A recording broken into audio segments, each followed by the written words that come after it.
A Day in My Life mini vlog.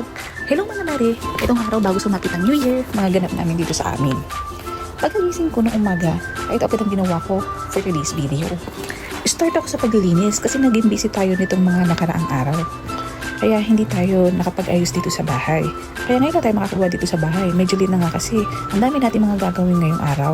Sa totoo lang mga mare, hindi ko talaga alam kung saan ako magsisimula maglinis dito Kasi ang dami ko talaga naiisip kung alin ba dapat yung unahin ko. Pero dahil maaga pa naman, so marami pa tayong time para makapaglinis. So, inuna ko muna yung mga dapat kong gawin. Eto na nga mga mari, nakatapos ako sa pagluluto at pag-prepare ng aming handa ngayong New Year. Talagang pagod na pagod ako mga mari, kasi halos ako lang talaga lahat ang nag-ayos ng aming panghanda.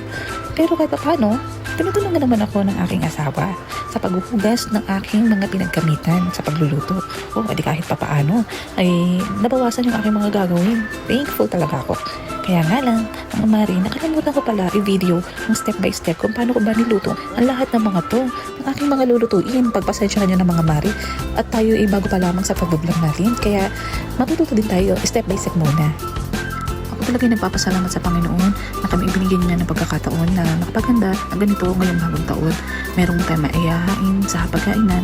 Nawa ang ating bagong taon ay maging masagana. Ito na nga mga mari, after ko mag-prepare ng ating mga lulutuin, ay dito naman tayo sa pagpapalaro sa mga bata para naman merong tayong kaunting kasiyahan.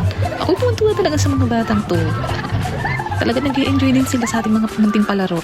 Minsan lang naman kasi ang ganitong okasyon, kaya nakakatuwa talaga kahit papaano ay nakakapag-enjoy tayo pati na din ng mga bata. Narinig ko ba mga mari yung tawa ko? Grabe, tawan-tawa talaga ako dyan sa mga bata. Nakaka-excite talaga. Pag may mga ganitong palaro, pag may mga okasyon, parang na din talaga tayo nagiging bata. Kasi madalas, palagi na lang tayo nasa bahay. Nakakalimutan na natin ang mag-enjoy. Sa ganitong panahon lang din tayo nag-enjoy at nakakapag-relax kahit papano. Nakakatuwa na sobrang saya talaga ng mga bata. Minsan napapaisip ka na, ang sarap talaga maging bata ulit. Kasi wala problemang iniisip, basta nag-enjoy and happy-happy lang sa life. Wala pa masyado stress kasi hindi gaya nating matatanda na ay madami ng responsibilidad sa buhay. Kaya ganito, pagkakataon ay masarap mag-enjoy kasama ang mga bata. Dito nga mga mare, ay kami namang matatanda naglaro. Naku po, madulas pala mga mare ang sahig. Kaya ako natumba. Pero kahit ganun, ay tuloy pa rin tayo sa laro. Okay lang madulas. So dyan namang pagkakasaya mga mare.